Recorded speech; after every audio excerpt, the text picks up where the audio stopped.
আজকে পুকুর বাসায় ছোটোখাটো একটা অনুষ্ঠান, তাই এই হাঁস, ইলিশ মাছ এগুলো সব কিছু আনা হয়েছে। এই হাঁসগুলো কেটে নিচ্ছে সবাই মিলে।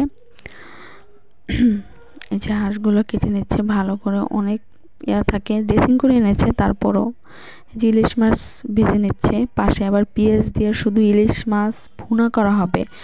অনেকে দেখছি ঢাকার মানুষরা ইলিশ মাছের ভিতরে আদা, জিরা, রসুন এগুলো দেয়, তাহলে ইলিশ মাছের ঘ্রাণটা থাকে না।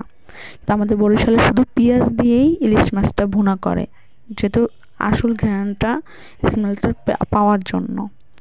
তো ঢাকার লোকেরা দেখি এর ভিতরে আদা, জিরা সব কিছু দেয়, তাহলে ঘ্রাণটা আসে না ইলিশ মাছের। এখানে পোলাওটাও রান্না করা হয়ে গেছে।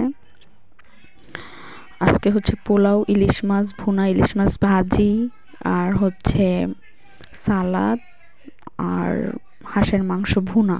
কোনো ঝোলের কারবার নাই, সব শুকনা শুকনা খাবার। এই যে মাছটা হয়ে গেছে, এই যে হাঁসের মাংস ভুনা। অনেক মজা হয়েছে খাবার।